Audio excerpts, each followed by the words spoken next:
Folks, we did it. We're almost halfway to the 30th annual Screenwriting Nominees Q&A. Howdy, I'm Jeff Goldsmith, and this is the Q&A. My agenda is simple. Each week, I plan to bring you in-depth insights into the creative process of storytelling. And yes, we are halfway there. It is the 15th annual Screenwriting Nominees Q&A. And wow, is this a fun one. We have 5 of the 10 Oscar-nominated films for screenwriting represented, and it is a great list. Today, our films and guests include, I'm going in alphabetical order by film, All Quiet on the Western Front, screenwriters Ian Stokell and Lesley Paterson. Thank you so much. Really appreciate all your support. Good to be here. Glass Onion, written by Rian Johnson. Hello. Living by Kazuo Ishiguro, who likes to go by Ish, so we'll be calling him Ish today. Hi. Triangle of Sadness by Ruben Östlund. Hello. And Women Talking, written by Polley. Thank you. So this is a fantastic list of writers, and it really meant a lot to me to have them join us for the 15th annual Screenwriting Nominees Q&A. So here's some interesting statistics about today's nominees. For All Quiet on the Western Front, not only is this Ian and Lesley's first Oscar nomination, but it is also their first produced screenplay. So kudos to them on that. This is also a first screenwriting nomination for Ish, but he has had movies produced before that he's written. For Ruben, this is technically his second Oscar nomination because The Square was nominated for Best Foreign Language Film. But this does represent his first screenwriting nomination, so kudos to Ruben. And for Rian and Sarah, this is their second Oscar nomination for screenwriting, so big kudos to them on that as well. We have an absolutely fantastic panel for you all today, so I know you'll dig this episode. And speaking of things to dig, I want to share some love for today's sponsors, Final Draft and Screencraft.org. You know, breaking into Hollywood could be a confusing, convoluted business. Fortunately, Screencraft helps writers with both the craft and the business of Hollywood. Screencraft.org has everything for your journey, from video lectures with your favorite writers like Tony Gilroy and J.J. Abrams, to hands-on career coaching with their writer development team. Screencraft also has some of the best genre-specific screenwriting competitions, with judges ranging from Oscar-winning screenwriters to top literary agents and managers. Hundreds of past winners and finalists have started their careers with the direct support of Screencraft by writing films for and being staffed on TV shows over at Netflix, Amazon, Hulu, Universal, Lionsgate, Blumhouse, ABC, and more. So if you're an aspiring writer, don't think twice about checking out Screencraft.org. But before you enter a contest, you need to write that screenplay first, and Final Draft is the software to do it with. Final Draft is the industry standard for screenwriting software and used by 95% of the film and television writing community, including writers like Aaron Sorkin, Guillermo del Toro, James Cameron, and Sofia Coppola, just to name a few. Final Draft makes formatting screenplays easy, so you could focus at what you're best at: writing. It's also important to remember that in Final Draft 12, they added a collaborative writing feature that allows writers to write together even when they're apart. And now you could save up to 40% off the purchase of Final Draft 12 or an upgrade to Final Draft 12 using discount coupon code QAPOD23. That coupon code, once again, is QAPOD23, and you could use it over at finaldraft.com. Of course, while you're surfing around online, I hope you also check out Backstory Magazine over at backstory.net or via our iPad app, Backstory. And folks, you know, we just published our Oscar issue. That's right, our 10th annual Oscar issue. And it's filled with interviews with a lot of the nominees with different questions than this podcast, including some nominees that are not in this podcast. And you could read Oscar-nominated screenplays as well. So I hope you check out Backstory Magazine's Oscar issue. If you've never read us before, you could test drive us by reading our free issue. And to sweeten the deal, if you'd like to consider becoming a subscriber, I want to offer you discount coupon code SAVE5. That's SAVE and the number 5, and that will save you $5 off a 1-year subscription to Backstory Magazine. So look, it would really mean a lot to me to have my podcast listeners and iTunes and Spotify and my YouTube watchers of the Backstory Magazine YouTube page, which is where you could see these Zoom casts and see the screenwriters speak. It would really mean a lot to me to have you support my passion project. So thanks for considering becoming a subscriber. And you know, a quick technical note. So while I wanted to return to an in-person event for the 15th annual Screenwriting Nominees Q&A, everybody's schedules went kind of haywire. And people ended up in different time zones. Not everybody was in town at once. And I wanted to give everybody an opportunity to join in. And I realized as things got so complicated that we could just record these as separate Zooms and then edit them together, which is what I did. And I think it worked out pretty well. One strange thing you might notice is that Rian Johnson's interview at one point changes in its sound and its look. That's because LA had pretty crazy rainstorms, and I was literally using a personal hotspot on my phone to power my computer to get our Zoom going. And I think that worked out great, but something was off with Ryan's internet. So we had to actually stop recording and came back the next day. So you'll see his clothing change and you'll hear his sound change as well because he's using a fancy microphone when we got back to record on the second day. So of course, a big thank you to all the hardworking publicists that made this happen and the screenwriting nominees as well for being so generous with their time. So now let's jump right into the first question of the 15th annual Screenwriting Nominees Q&A. Okay, so for the first question to our distinguished panel, I'm going to take everybody down off their Oscar-nominated pedestals, and I'm going to ask, what is your darkest moment on this project? It could be in your career as well, but what was your darkest moment, and what kind of kept you going through it? What gave you a sliver of light? Starting with Ian and Lesley. The first 12 years after the option, basically. And then Edward and Melter and Netflix came on board about 3.5 years ago. But it was a pretty hard road and pretty relentless up to that point. Yeah, I would have said probably about 12 years in when you're seriously at the end of everything financially, everything emotionally, and you're trying to convince the estate that, you know what, we can get this done. So yeah, there was some very dark moments. Well, so what kept you going? Was it just your belief in the process? The power of the story. I mean, it's such a strong message. It's such a beautiful, beautiful book. We believed that this story had to be told, and that was our driving force throughout.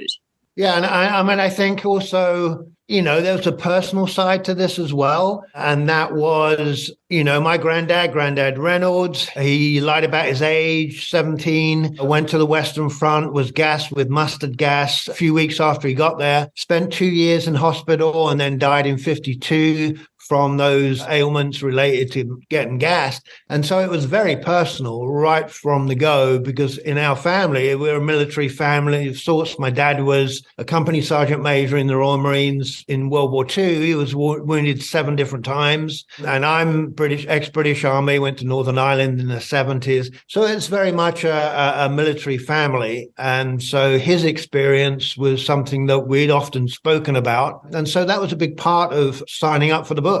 Rian, your darkest moment. Everyone who writes knows it's exactly the same thing every time. It feels like you should be getting better every time. Anyone who writes knows this, but it's just a constant string of dark nights of the soul. And it starts with conceptualizing of it and wondering whether this is the right idea to kind of put your chips down. Then you make the leap, and then you're excited about it for a minute, and then you actually start trying to figure it out, and you're like, oh my God, what have I done? But I'm too deep into this now to backtrack and give up on it. So, and that goes all the way up till the movie's finished. And that is ironically the joy of it is, if it feels tough, it means you're doing the right thing because it's scary and it's something that you haven't done before. And that's the only type of thing worth doing. Ish, your darkest moment. Well, actually, creatively, it went amazingly smoothly, but we had this COVID thing paralyze us. And we shot here in Britain. We weren't fully out of that whole kind of lockdown situation. So it was scary. I mean, every day I got up thinking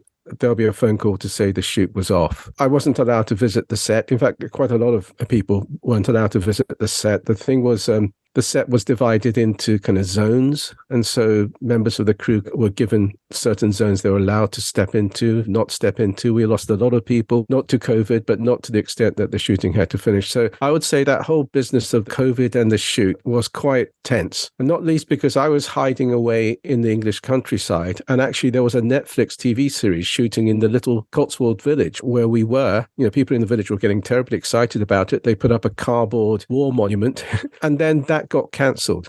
Just as I was kind of worrying about our shoot, that got cancelled because 2 members of the cast came down with it just before the first day of the shoot. And I thought, we're not going to get through this. So for me, it was that. On the creative side, artistic side, everything went incredibly swimmingly well. I'm not just saying that's a piece of PR or something. It really did. I was amazed at how well we got on, how smoothly things went. The only other slight tense moment was right at the beginning. We weren't sure that the Kurosawa family were going to trust us with this project. And you can understand that. They've got this big legacy. They've got to look after that Kurosawa brand. And so we had to do a lot of negotiating diplomacy for that. And at one point, I had to send in the video of myself pleading to them. But that went fine. What year did you send in the video? 2018. They weren't entirely sure that I was really on the project. I initially sent in a letter with my signature, but there was a confusion. I tend to sign my books with a different signature to my legal signature for obvious reasons. And they came across an autographed book of mine and said, wait a minute, the signature we've got from Mr. Ishiguro isn't his signature. And so that's why I had to actually appear on video.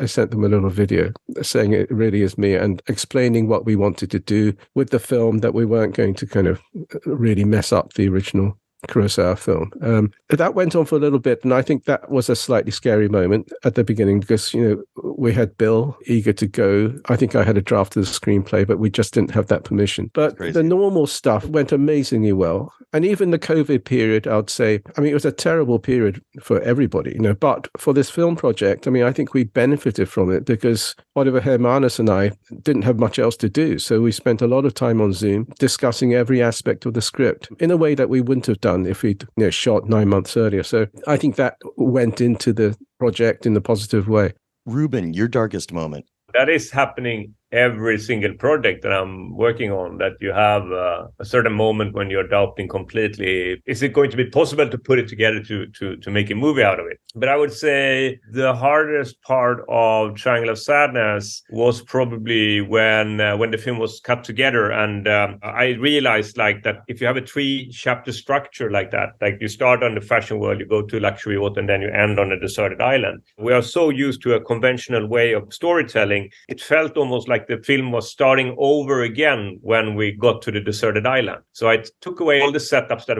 was established before. And then when you got to the deserted island, it was like, okay, a completely new film is starting up. So when I was sitting in the editing, I was just thinking, how could I be so stupid that I thought this would be possible to make a movie in this way? But it was really, when you're working with movies, it's about the dynamics of the film. And if the dynamics is not working on an earlier part of the film, like in the 2 first acts, then it's also going to suffer in the last part of the film. So it's really about finding the right in and out points on the different scenes in order to create a dynamic that makes it work the whole way through. Actually, what I also did was that I asked Mikael Haneke for help because I gotten to know him after the square, and I show him a rough cut of the film, and he said to me that the earlier that Abigail is introduced on the island, the better pace will that part have, and the more dynamic will that part feel like. And I think he was right. I managed to cut down quite much what's happening on the island before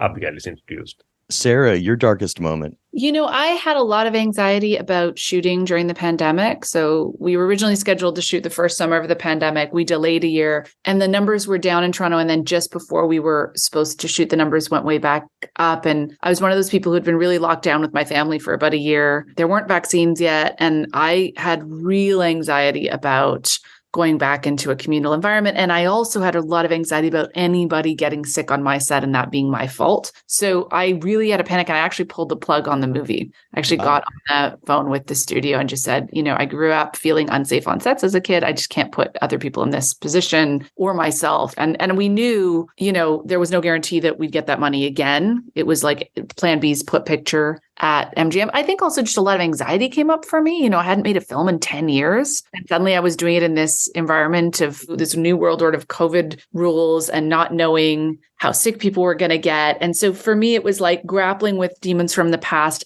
as well as very real practical things in the present. And so it just sort of was a matter of overcoming that anxiety and also making sure things were put in place to guarantee that we would have the maximum safety on set. So lots of testing and lots of, really good rules around social distancing. And, we really went to the max in terms of that, but it also just meant overcoming a part of me that has always pulled the plug on things if they don't feel safe for people. Sure. But sometimes that's imagined and not real. So I would say it was overcoming my own anxiety was my biggest issue on this film. And it felt so good to not do what I've always done in those situations, which is to sort of like back myself into a corner, back away, and to actually just do it anyway. And it really changed who I was to make that decision. Like, I don't think I'm somebody who experiences that same amount of anxiety anymore, or backs away from things. That's fantastic. Did everything work out okay? Did all the COVID protocols work? Yeah, we didn't have a single case. That's excellent. Okay, next question. What's something that you like to turn to for inspiration? It could be a book, a film, a piece of music. What well do you like to go to refresh your creativity?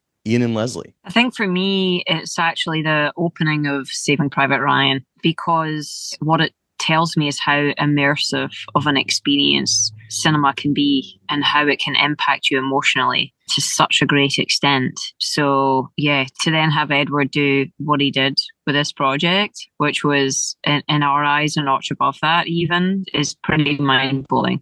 Ian? Yeah, for me, let's go back to Apocalypse Now. I mean, I've seen it 50 times, but it's not just the film, it's the making of the film. Right. And if you've ever seen the documentary by his wife, I can't remember what the name of it's called, Hearts of Darkness. But it's just unbelievable what he went through and everybody else had to go through to make the film. And it's just a study of just relentlessness, if you like. And for us, that transpired to be us as well, you know, after basically 16 years before we saw it on the screen. And at some point, probably about year 6, you no longer take, it's not for us lying down anymore. It's more like, well, you're wrong, and we're going to prove that you're wrong. It's sort of empowering to say, well, we're going to do it. Doesn't matter what you think. You know, you're wrong, same as everybody else. That makes sense, and that's a good way to stick to your guns, no pun intended. Ryan? I don't know in terms of like any specific movie or something I keep coming back to, but I do find it really useful to both during writing, but also especially during production, to watch movies.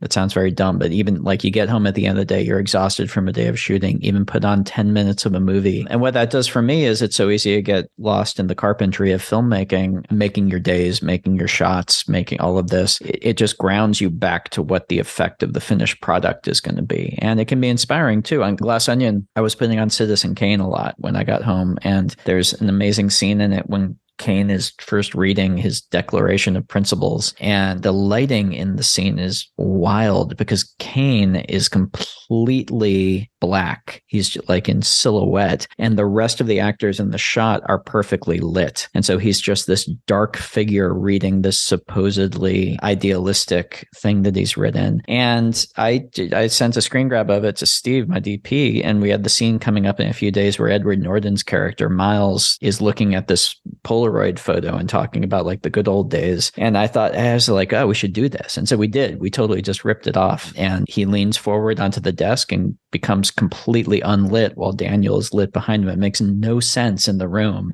but it looks really cool. And it goes emotionally with that moment. It really fits. In Backstory Magazine's first issue, I made up my own Declaration of Principles that were pretty silly, just to mirror that. Have you betrayed them all yet, Jeff? Have you betrayed most them all? Most of them. One of them, I think, also included time travel. So I haven't accomplished it yet. That was great in Glass Onion because it makes sense. It's very thematic because, again, it's a time when they were innocent and younger, not having been corrupted as they are at this point when we meet them in the movie. So using that picture and using that lighting completely makes sense. And that's great. You're able to watch movies during production. A lot of people say that they can't because they've been either at Video Village or worried about their footage. And I think it's awesome that you're able to unwind and do that. Yeah, I find it really inspiring. And by being inspired by it, I mean, I steal from it. So that's fine line there. Thieving away different shots. It's the highest form of complimenting other filmmakers. There you go. Ish. Not long ago, I would have said movies. You know, I write novels a lot, and I'm lost in the world of kind of writing words. And I loved watching movies in the evening And also music. I play a lot of music. I've played piano since I was 5. I played the guitar since I was 15. I don't play it at any really competent level, but it was a place I could go to absolutely disappear. Just for the length of a song, I'll just be completely lost in that song. But since I've been doing this screenwriting, particularly this one, I find I can't quite relax when I watch a movie anymore. This is one of the minuses. I sit there trying to analyze the screenplay or just other aspects of the film, So I'm going to have to depend more and more on music, It's good to get away from words to some extent. You're working with words. It's good to get into the more abstract.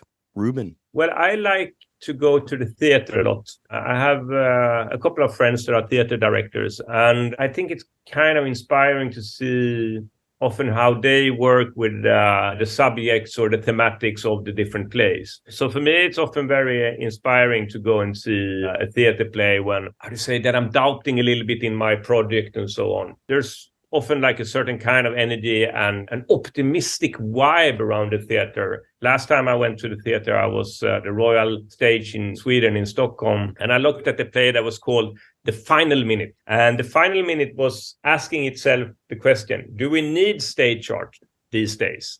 And if we need it, let's open a discussion about it. And let's open a discussion about it like letting all the actors in this theater pick something that they would like to perform if it was the last minute that stage art will exist. So all of them had to pick out something like a scene or something that they remember from theater plays that they had seen when they were young, or the most inspirational theater plays they had seen.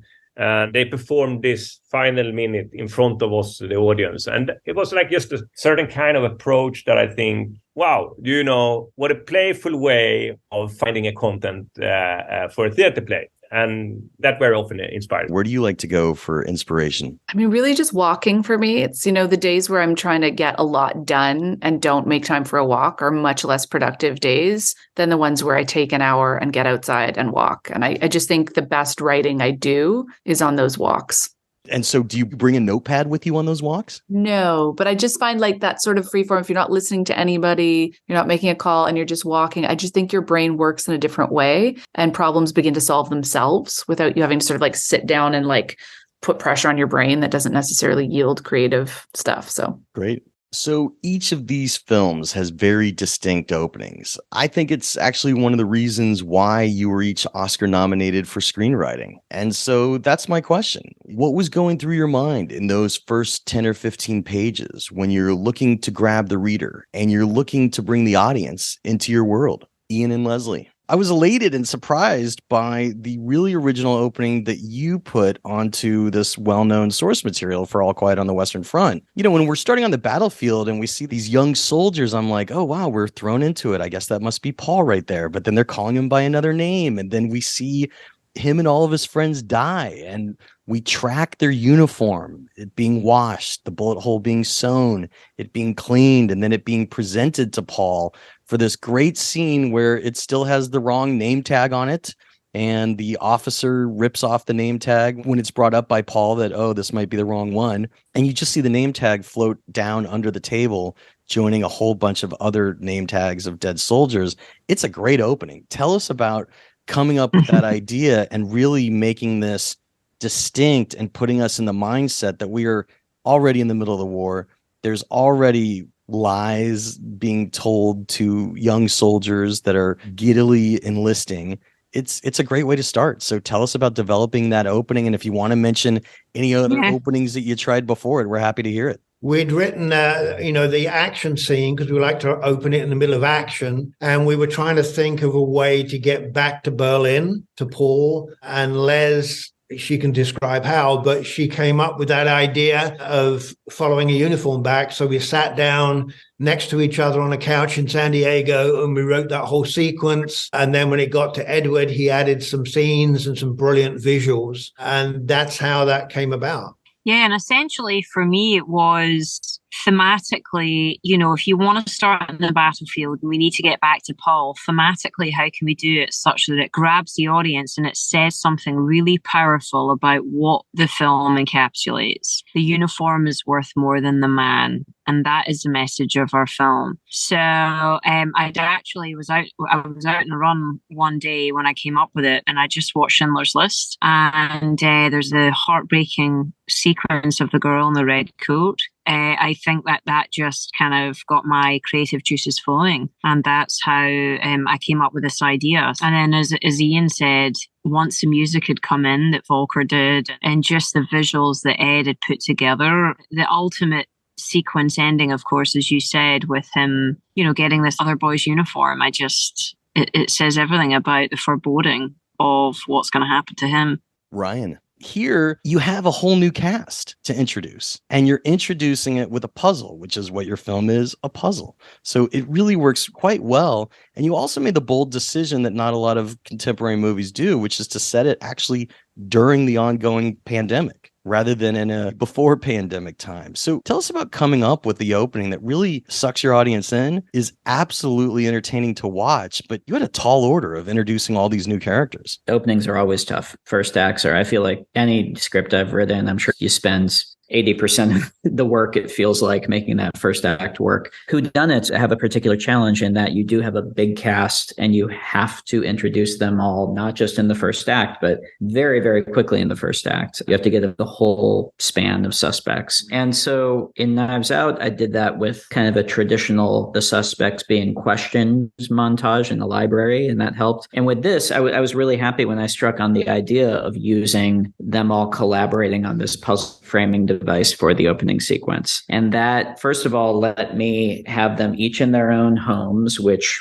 was just another nice way of giving them an identity for the audience very quickly. It also made it goal-oriented and gave it like a fun center so that we're going someplace and they're all trying to accomplish this thing. It gave kind of like a fun way into very distinctly getting all their vibes. Putting it during the pandemic, for me, that was sticking with the marching orders of this whole series, which is to unabashedly set it in the present moment. And I wanted to have a very light touch and get past it very quickly, because these are not very serious movies, but it's a very serious topic. But it felt to me, I went through, it's something that if I could figure out a way to integrate it, it would be worthwhile doing. Ish, tell us about your opening.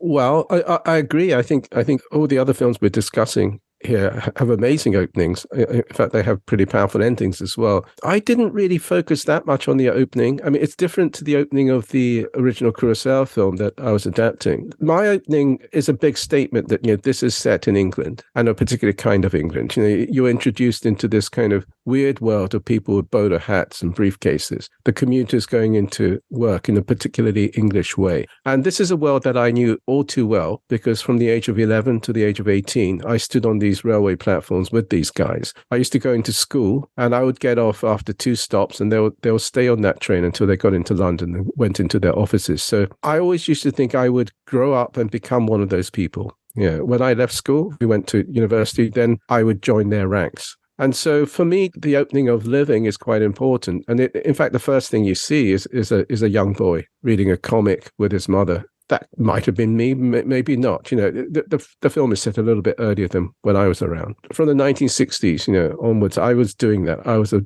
little boy on the platform, slightly afraid of these big guys, in their bowler hats, rushing past, and their strange code of behavior. There was a strange, eerie silence on those railway platforms, which I thought was strange. So for me, I wanted to really assert the world of our film. I wanted people to really plunge into the world of the film, and I wanted a newcomer through whose eyes would enter that world. And none of these things are in the original. I think it's a great way to get the audience immersed in the world and to understand the world. So, I mean, it worked perfectly. As an author of books, you see, I've always believed in the kind of the slow, gentle opening. As a novelist, I'd never gone for these, an opening that says, I looked down and saw the hilt of the dagger protruding from my knee. I never went for that kind of opening. I always thought we have to set the terms quite carefully. The contract with the audience or the readers, it's going to be a kind of a slow movie, meditative kind of experience. So from the beginning, you put your cards down. You say, you're going to come into not just into this kind of environment, but is this kind of story. You're going to have to concentrate at this kind of level. You're going to have to give yourself at this kind of level. I don't want to mislead people to think it's a different kind of film. But for me, it's always the ending that's much more important than the beginning. We'll get to that, I promise. That's going to be another question. Ruben, you're putting us into the glamour and then the complete non-glamour of the field of modeling and, the beauty industry itself. And you're putting us on a date. And it's wild to see your film progress from this date at a luxury restaurant where they're arguing about who's going to pay to the role reversals of everybody on the beach. By the end of the movie, arguing over packets of pretzels. What sparked the idea of this opening with this very fascinating argument over dinner? I think that for me, when I approach every new film, I'm trying to find out what kind of questions are this film raising? Why am I doing it? And often I feel that I'm doing it because I think there's like a consensus of thoughts in the public debate maybe that I don't agree on. So I want to pose some new questions. I want to do some new statements. And I want to push the audience into a perspective when they start to look at things a little bit differently. I quite early in the process realized that I wanted to do something that is about beauty as a currency. I knew that the film would start in the fashion world, go to a luxury yacht and end on a deserted island. But when I was writing it, I also felt that it was a little bit too intellectual. I felt that I needed a scene where I could relate myself to the topic of the film that comes from everyday life. That is something that almost all of us have experienced in some way. So I was going back to my own life, which I often do when I write my movies. And I think about what do I remember from my life? What kind of situations could maybe be useful when it comes to the content of Triangle of Sadness? And I was reminded of this bill situation that I had experienced with my wife when we met. On an early stage in our relationship, we were having a dinner together. And I'm brought up in a middle-class family. My singer raising mom that always was telling me, you have to be equal in a relationship, otherwise we will not be happy. Right. And I think my wife maybe have a little bit different background and different upbringing. So there was like a cultural clash, and then we had different expectations of how to be a man and a woman in a relationship. So I felt like I have to bring this up because otherwise it's not going to be possible for us to continue together. So the actual scenario that happens in the bill scene that is in the script, pretty much 90% or something of it was what happened between us. And all the different things like, okay, I'm putting up my card. She's questioning, why do I look grumpy? And I'm trying to tell her, but immediately the conflict is on in some way. And then she says that she's going to pay, but then her card doesn't work, and et cetera, et cetera. Even the thing in the elevator, when I get so angry and I scream like, this is not about money, and I take the 50-euro bill that she had pushed down in my shirt pocket. I put it together and then I push it in between the elevator and the elevator wall. So it falls down in the elevator shaft. All these things happen. But I think it's important for me to dare to go to the moments where I feel embarrassed over myself, because that's when it becomes universal, because these are the things that we need to process with other people, but we don't dare to do it because we want to protect ourselves. We want to be better human beings than we actually are. Right. So in my experience, the deeper I go into my own shame or awkward moments that I've experienced, and when I make a scene out of them, and I manage to do it in a way so it communicates with the audience, the only thing that I get back is like, I've been in that situation too. I love that, there could be a silver lining for Carl and Yaya, because this date of yours led to you getting married. And so who knows, maybe there's this bright, wonderful future for them as well. Exactly. Yeah, hopefully.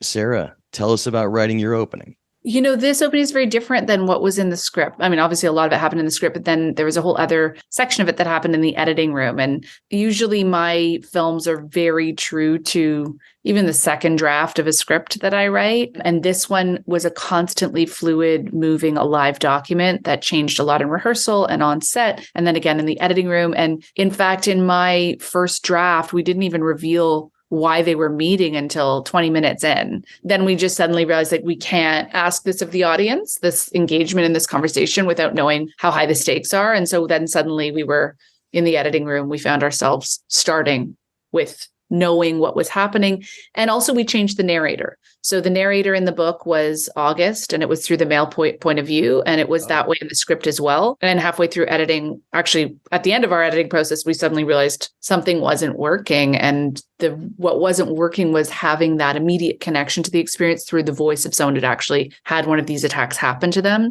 So then there was a whole writing process that happened in the edit where I went away for a week and then longer, spent time writing it through the point of view of the youngest woman in the room, having our amazing actor, Kate Hallett, record it on voice memos so we could try stuff out. On voice memos on an iPhone? Yeah. And we would just put things in and see if it was working. And then I would write and rewrite to her voice. So there was this whole other writing process that happened quite late in the game, which that's never happened to me before. I mean, that's fantastic because it's always good for an artist to kick the tires and to keep examining the work while you're making it. So that is a huge change. And honestly, I can't imagine the movie without it, though. Yeah, it's a huge change. Wow. Okay. Good for you. That's awesome. So film is collaborative, and I know you're all fantastic collaborators, but sometimes in order to protect your story and your characters, you have to say no. And there's a power to saying no. I'm curious for each of you, what was a time on either this film or in your career where it was really important to say no? Ian and Lesley. We probably had a lot of no's to each other. Ian and I were known for arguing, but I think the big thing for us was one of the earlier drafts of our script right at the start. We had a completely different storyline where we followed the woman back home and the strikes that were occurring there and the starvation and the poverty. And I think it was realizing that wasn't right. So that was a big no to sort of ourselves in a way. I was heading in one of the many different careers that I have, professional coaching for soccer, had my master's degree, graduated in 2000 from Chico State, had my NSCAA advanced national certification, US soccer national certification, wrote a book on women's soccer called Coaching Women's Soccer, putting the play back into practice. I'd coached ODP at the state level. And at that point in 2000, I just graduated from Chico and I was looking towards and applying for coaching position, head coaching positions. At that moment, the decision was, do I go into coaching or do I just jump off the cliff and head back to LA and pursue film? And I abandoned coaching and went back to LA in 2000 to pursue film. That's a big commitment, and I'm glad that all your hard work paid off, obviously. Rian, tell us about saying no. A big way that I approach working with people and also working with studios and financiers and, not just the talent on set, but the people that you're making with, is to always try and walk into any relationship framing it not as a you say this and I say yes or no and but as a we're all on the same team and we're trying to make this movie together. Not to say that people won't suggest things and you won't say, well, no, but you aren't saying no, absolutely not, because it's my vision. You're saying, but the problem with that is it leads us down this creative path where this doesn't feel right because of this and that, and you can see because this won't work. So let's talk about another solution to it. It's much more important than I'm making it seem, I think. It makes everybody feel like they're rowing in the same direction. Was there ever any time that you had to tell yourself no for indulgence, where going a bridge too far on something in your writing or in your directing and you realized you needed to scale it back or take a different creative approach? Well, constantly in the writing, I mean, to me, rewriting is a constant process of telling yourself no and editing yourself. And that leads all the way through being on set, through being in post-production, all the way to the end of the process. It's a constant thing of the things that you like versus realizing that the only thing that matters is the movie working the way you want it to work. And sometimes those things don't line up. And sometimes you have to tell yourself, well, I love that it's not working. And so we have to cut it. We have to lose it. We have to try a different approach. So I feel like that's something that never gets easy. But the more you experience, it's almost like a stand-up comedian getting up in front of a crowd and bombing. The more you have that solid experience of sitting in a test screening and self-indulgent sequence that you loved, but that, you knew in your gut wasn't working in the movie, just is met with crickets and then tanks your third act. The more you've had that experience, the easier it gets to make the hard decisions and say no to yourself. Ish, tell us about a time you needed to say no. This is something I came to learn. Unlike the other people taking part in this conversation, I'm a relatively inexperienced screenwriter. I haven't done very much screenwriting. I spent decades learning about how to tell a story in a novel. And so on the moments when I've tried to write screenplays, and this is only the second time in about 15 years. Previously, I would arrive thinking, this is a collaborative art form. I have to be really, really open. I mustn't fall into the trap of being the egotistical novelist who doesn't understand what a screenplay is. And I think in the past, when I worked with James Ivory on a movie back in 2004 or something like this, The White Countess, I didn't quite understand the nature of the collaboration. I just thought, I'm going to be really open. And anytime anyone made a suggestion, I'd say, yeah, fantastic, I'll try and incorporate it. I thought that's what I should be doing. And I think I came to realize from that experience, and between then and when I started to write Living, I think I did learn an important lesson, is that yes, you have to be collaborative. You have to at times be egoless, but you have an artistic responsibility as a screenwriter to hold on firmly to some sort of artistic vision. That's part of your role in the team. You're letting the side down if you actually behave too weakly there. That's your duty in that team, to hold to a certain vision and be quite tough. And so it's collaboration, but it's disciplined collaboration. So it's not some kind of free for all. Where you felt you really needed to politely say no to or hold on to something that you were a little concerned about? Actually, perhaps on Living there wasn't so much, but I mean, we had a lot of discussion. I had instigated the project at the beginning, and Oliver came on later on. Maybe he was more respectful of my script than if he'd brought me on. I did discover later on, after everything had been finished and cut, that Oliver had contemplated changing the song that Bill Nye sings, a Scottish folk song that he sings twice in the film. But the producer, Stephen Woody, told him that, I would go ballistic. And so Oliver said, fine, let's not change it. I had very strong personal reasons, but I also had strong artistic reasons why he should sing that particular song, and how the song would work within the story. I would have been open to discussing a different song, but I would have really wanted to know why it was changing. I wouldn't have wanted to change it just because somebody fancied a slightly different tune. Sure. There were good reasons thematically as well as kind of emotionally why that song was there. But it didn't come to that. I had a slight difference, once again, musically. I wanted a Jerome Kern song towards the end to accompany a montage sequence, and Oliver wanted something else. And I think he won very cleanly because he said we couldn't afford the Jerome Kern song. We've spent everything in the budget. We had to go for this other thing. It was cheaper. That makes sense. Well, it's good that you rarely had to say no. Ruben? Well, for me, it was something that happened when I shot a short film just before I shot my second feature film, Involuntary. And it was actually some kind of conflict I had with myself rather than with someone else. But I will tell you the scenario. It was kind of interesting. It's a short film called Autobiographical Scene number 6882. And this short film takes place on a bridge. And a man that had brought up his peer group, his friends, to this bridge because he's saying, I'm going to jump. He wants to show off. He wants to show that he's brave. And when he gets up on the bridge, he realizes it's much higher than he thought. And there's also someone passing by and say, don't jump from here because people have got hurt when they have been jumping from here. So the thematic is a little bit about losing face and fear of losing face.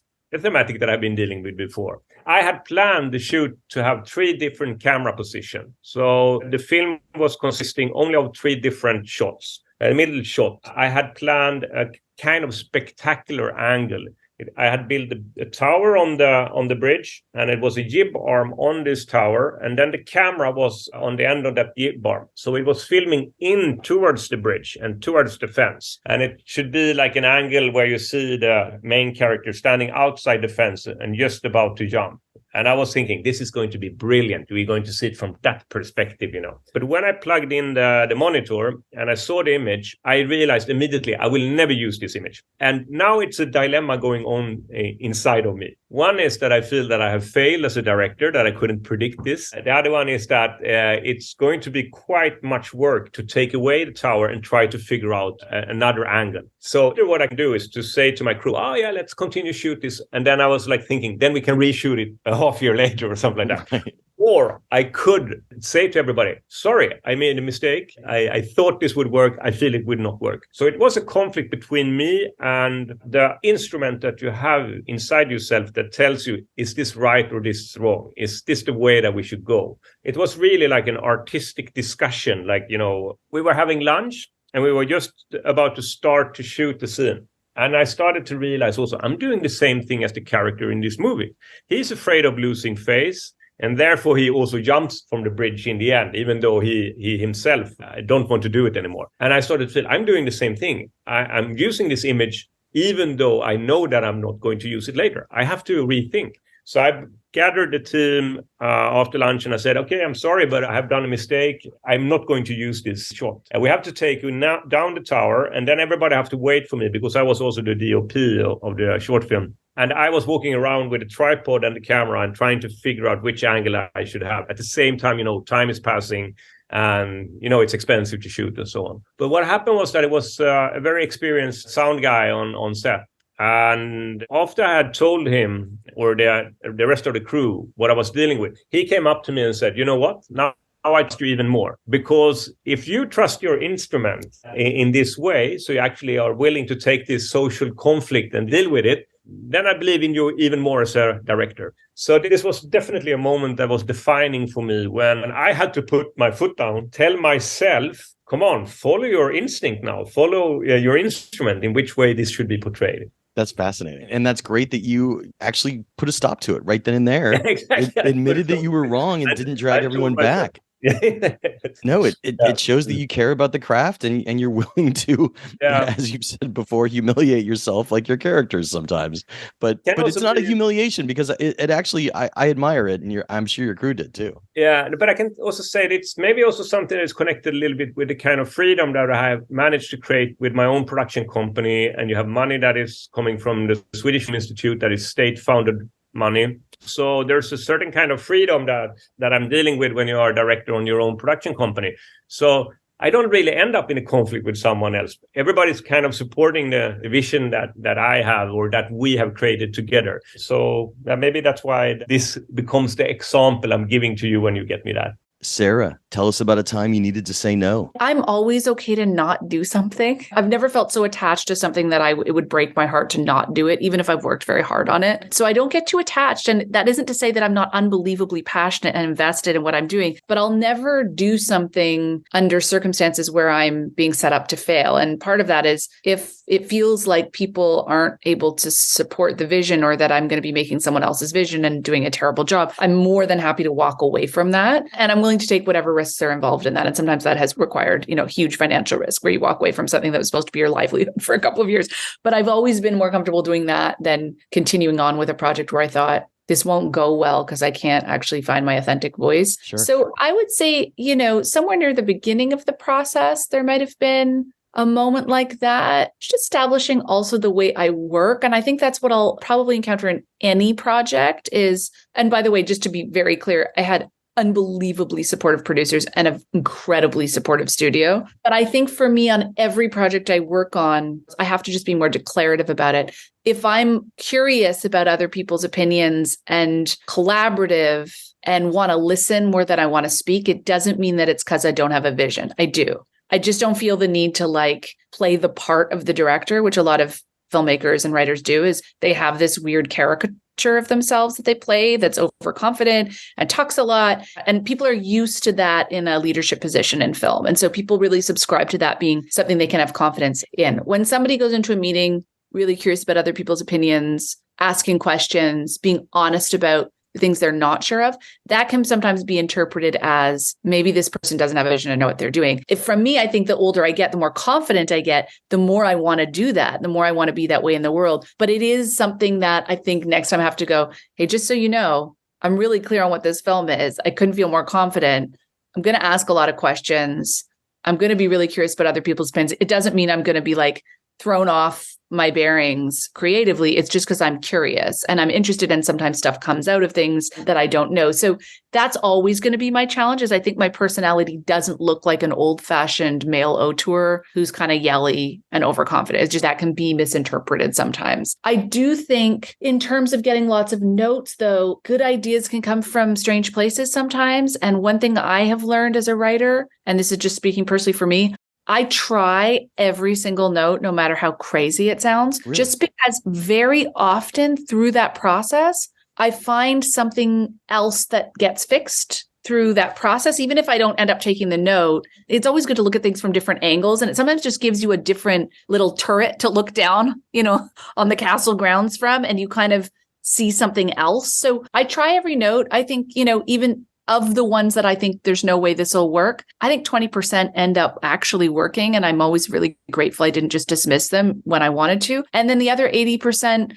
the majority of them, I find at least one other little thing that I can make better through the process of taking it. So, I mean, I know a lot of filmmakers are really good at like creating boundaries and protecting their vision and, fighting for their vision. And I think that's great. I'm finding it's really an interesting experiment to like find out what I haven't noticed and like just see what other people are bringing to the table throughout that process without losing track of the essential aims. Yeah. I think there's always more to be mined and more to discover. And so I'm quite interested in feedback. That's fantastic. I mean, I've heard it described sometimes what you were talking about with notes as looking for the note behind the note. Yeah.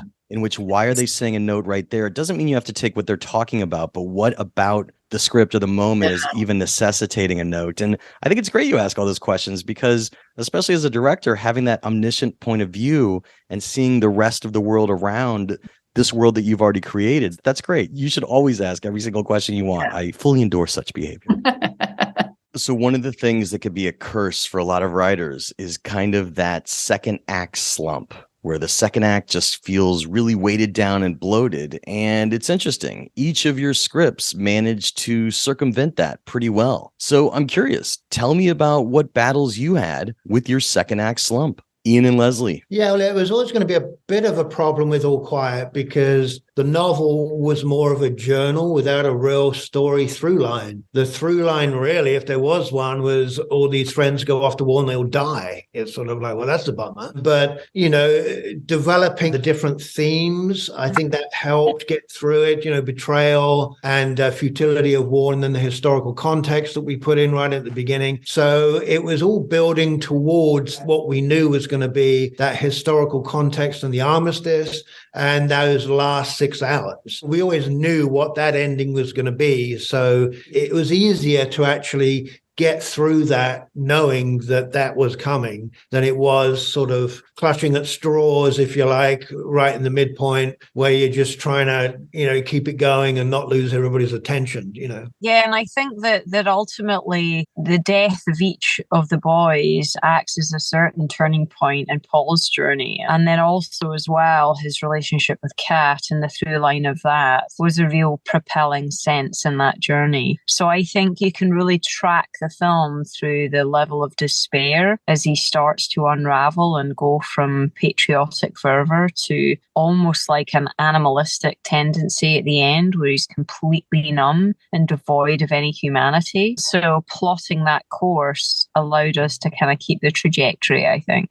Rian, what you did in Glass Onion is you had a twist pretty much in your second act where we find out about the Andy-Helen connection. And it's interesting because a lot of people would expect a twist more in the third act. But tell us about constructing a second act twist and how you avoided your second act slump, or did it grow out of that? Were you feeling a slump at that point and that was your solution? I'm really happy you asked this question because second acts and the second act slump, it's something I grew very conscious of over the course of making a couple of movies. And I started to take a step back from my fundamental method of writing in terms of what was bad. And also in films in general, what creates a second act slump. And I started looking at my 3-act structure that I start with as the template for every movie. And I started to kind of think, okay, well, there's nothing magical about a 3-act structure. There's nothing magical that makes 3 acts and a second act midpoint work. And the thing that I feel like I've got some kind of handle on at this point It's just that it forces you as a writer into regular reversals for the audience. And it makes you think about the big picture reversals, the reversals scene to scene, the reversals sequence to sequence, act to act. So I looked at just literally the shape, the arc I was drawing and then filling in, and looked at that big yawning second act and thought, why? And cut myself loose to think not about a second act with a midpoint, but to think about that as two entirely separate acts, and to build almost like this. This is very much a 4-act structure. This is not revolutionary. It's just for me. Yeah, for me, this was a big shakeup in terms of how I think of writing, and letting go of the notion of this shape that I had just accepted, and understanding the fundamentals of structure lets you let go of kind of the conventions of it, I guess. It really is just a way to lash yourself to the mast as a writer of having reversals, dramatic reversals at regular intervals to keep the audience hooked, and then to think big picture in terms of acts, sequences, and then acts, and then the whole movie in terms of those being massive reversals of their own. And that to me is what makes great drama. Do you think there's a rule of thumb for just in minutes how often you should be kind of uprooting things to keep the reader interested, to keep the audience interested? Yeah, I've heard David Mamet talk about this, and it made sense to me. The notion that if you're having a conversation with a group of people, you'll notice a thing that happens every 12 to 15 minutes or so, where there's a lull in the conversation. And the French have like a phrase for it. Like, I think it's like an angel has passed, an ange a passé. And the notion that that is kind of like a natural span of attention time is that. And that to me is what I build sequences in, is like the 12-minute chunk, basically. I feel like that's a good sustainable chunk of following one thread of story through multiple scenes. And then it's about time. Then you better have like the next vine for Tarzan to grab onto to swing into the next momentum of the story. But I mean, that's a rule of thumb. It's not a rule. Right. And again, it was a great point with that Andy Helen reveal, because it just really kept people on their toes, and it made you realize that there's still many twists yet to come, even though you've just seen what you think is the biggest. So kudos to you on that. Ish, tell us about battling your second act slump. A lot of the heavy lifting was done by the Kurosawa team. The screenplay written by Kurosawa, Oguni, and Hashimoto, that was one of the great screenwriting teams. Within the period of about 5 years, they wrote Rashomon, Ikiru, Seven Samurai, Hidden Fortress, Throne of Blood. They just did that one after the other. It was an incredible team. And I think that they're not only just great films, the scripts are incredible, they're deep works of literature, So I was just kind of following their scaffolding. I mean, of course, I changed things, as we were discussing earlier about I introduced this character through whose eyes you first encounter the story and the people. But the overall structure, I thought, was so strong, and to some extent so radical. You can think of it in the traditional 3-act structure way, but the Kurosawa team's script does this radical thing of actually killing the main character off very suddenly in the middle. Well, not quite the middle, but yeah, I guess towards the end of what you might call the second act. That's almost as startling as when, Janet Leigh gets stabbed in the shower, But then you realize that, of course, what's happening here is that you're going to get the third act when you follow the story through people's memories of the main character. And I thought that was a very important part of the structure, because what we're dealing with here is societal memory. Once somebody has died, or once events have already passed, what is the version that survives, even in a small community like these people in this office? And they're talking it through. They have conflicting visions of it. A lot of them haven't even thought about things very much. It's not like it was at the forefront of their minds. But after his funeral, they start discussing it, and they start piecing together a version of our story that seems much more subjective than what we've been watching in the first 2/3. And I thought that was a very important thing to do, because one of the things this film is about is legacy, even if it's in a small way. How do people's lives, when they've done something admirable or even magnificent, in a small way, how does it last? Does it have an impact? Is it just going to fade within days? Will it last and plant a seed for a new generation? And so I thought it was very important that we keep that structure of it moving from something happening in real time to something happening in people's memories. So that was the key thing for me. And so in a strange kind of way, the second act has to be a kind of a climax, part of the story where you're watching him in real time. For me, a very important scene was that long scene in the pub, the long speech that Williams gives, Bill Nighy gives in the pub. He does it magnificently. I think it took a whole day's shoot just to do that one speech, but he just did many, many versions of it. In a way, you can think of that as the climax of that part of the film, and then you have this, if you like, a kind of long coda as a third act. Ruben, tell us about battling your second act slump. Obviously, the vomiting scene, which we talked about in the other podcast, it is a good way to have that kind of exposition go down in the very meaty conversation of capitalism versus socialism, in which you have a lot going on at once. But was there ever a point where there was just too much going on in your second act, and you felt that, this is kind of a response and how you battled that? Or is that not something that generally affects you, the second act slump? I've never heard about this term before, but I know what you mean. I think that when writing the first draft of Triangle of Sadness, there were actually a couple of more characters in the film. But then when we had a break because of the pandemic, a little bit also because of the financing, I got some time to rethink. So I took away a couple of characters from the film in order to avoid having to introduce too many characters, because the introduction of characters can be hard to do it in a way where it becomes interesting. But one thing that I believe in is turning points. So if you're losing a little bit of energy when you're reading through and you feel like something needs to happen here, it's very good to use a turning point. The most obvious turning points of Triangle of Sadness is, of course, the yacht explodes and they end up on a deserted island. A turning point is something that is like changing the setup in a way that we look on the same characters, but now they have to deal with a different kind of setup. So I always try to look for turning points. Also in dialogue, you can look for turning points. And an example of a turning point in a dialogue is, okay, if you have seen Force Majeure, and you have Ebba and Thomas, the couple that have been in the avalanche. Thomas is saying, I didn't run away. Maybe that's your perception of what happened. And then Ebba says, well, we have a video of it. Why don't you look on the video? That is a turning point. And you can almost feel that immediately you get energy into the situation by this turning point. And I also have used a little bit like the aim to push in some energy by having climax scenes somewhere before you get to the last part of the film, the last act of the film. So in The Square, for example, I had a monkey performance where the tuxedo-dressed audience have to deal with this monkey performance artist. I knew that I want to go very far with it. That is a way of pushing in energy at a certain point in the film. And in Triangle of Sadness, then the storm and giving the audience something where I'm going 10 steps further than they expect. It creates something in the aftermath of a scene like that. The audience don't know really at all, where is this film going? And I think that what can happen in a film when you are in the middle of the film or a little bit further, when you start to understand, these are the ingredients that the creators have decided to use when it comes to this film. They can be a little bit, okay, you lean back and you're not so concentrated anymore. And therefore, it's very important in some way to save something to surprise them a little bit. I think also in The Square, it was interesting because when I wrote The Square, me and the producer, I pushed the button and started production.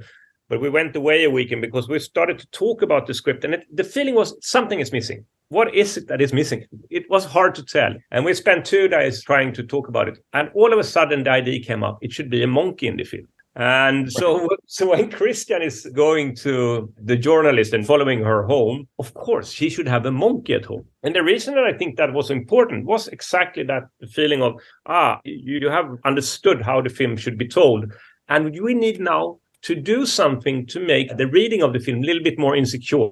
The audience have to be a little bit more like, they don't know where this is going. So we were like 100% sure when we went home from that weekend, we're going to have the monkey in the film. So we shot this in Berlin with a bonobo chimpanzee, actually, a very sweet owner and a very sweet monkey. So that's fantastic. And by the way, I think one of the reasons out of many that Triangle of Sadness is Oscar nominated for screenwriting is because of the way that you keep adding more energy to it, and you almost never allow things to calm down too much. And I don't mean by action scenes. I just mean by the characters' actions and their intentions, which is fantastic. One thing that I also can say, like, this is, of course, later on in the editing process. Sometimes an atmosphere sound that is a little bit louder than in other scenes actually can help you to take away a little bit of like a low energy and push up the energy. So it's very how you go from one scene to another, and then you have an atmosphere sound that is like really, really loud. And that you go up on your toes immediately as an audience. So there are a couple of ways of